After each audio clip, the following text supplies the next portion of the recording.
নমস্কার বন্ধুরা, আমার কিচেনারদের সবাইকে স্বাগত। আজ আমি বানাবো মোমো। তো চলো তোমাদের সাথে শেয়ার করি। এর জন্য আমি ব্যাটারে নিয়ে নিচ্ছি ময়দা, আর নিয়ে নিচ্ছি সামান্য সাদা তেল, সামান্য নুন আর সামান্য চিনি। সেটাকে ভালো করে মেখে নিয়েছি। মাখানোর পরে আমি দেখুন এখানে পুরের জন্য ইউজ করেছি মাংসর পেস্ট, বিটের পেস্ট, ধনেপাতার পেস্ট, আর দিয়ে দিয়েছি আদার পেস্ট, আর দিয়ে দিয়েছি গাজরের পেস্ট, আর দিয়েছি কুচানো ধনেপাতা, দিয়ে দিয়েছি লঙ্কা কুচি, দিয়ে দিয়েছি পেঁয়াজ কুচি। এটাকে ভালো করে মেখে নেব। তার মধ্যে একটা চিপসের কিউব দিয়েছিলাম। এবার দিয়ে দেবো গোলমরিচটা দিয়ে ভালো করে মেখে নেবো। এবার দেখুন যে ব্যাটারটা বানিয়ে রেখেছিলাম, ব্যাটারে মানে রুটির মতন গোল করে বেলে নিই, ওর মধ্যে পুর ভরে তারপরে দেখুন সাইডে জল লাগিয়ে এরকমভাবে ডিজাইন করে নিচ্ছি। এই দেখুন, ভালো করে লক্ষ্য করবেন। এরকম করে আমি সব অনেকগুলো ডিজাইন দেখাচ্ছি। আপনারা অবশ্যই ভালো করে লক্ষ্য করবেন, যেটা মনে নিচ্ছে সেটাই বানাবেন।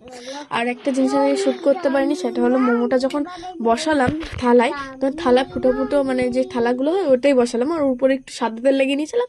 তারপরে স্যুপের উপরে ওই থালাটা বসে স্টিম করেছিলাম। তো স্যুপের জন্য দেখুন আমি এখানে দিয়েছি অলিভ অয়েল, দিয়ে দিচ্ছি রসুন কুচি, দিয়ে দিচ্ছি আদা কুচি, দিয়ে দিচ্ছি কোচানো লঙ্কা। ওটাকে ভালো করে ভেজে নিয়ে দিয়ে দিচ্ছি মাংসের সলিড মাংস কোচানো। তারপরে দিয়ে দিচ্ছি জল, তার উপরে দিয়ে দিচ্ছি ধনেপাতা, দিয়ে দিচ্ছি গাজর, টমেটো, পেঁয়াজ কুচি।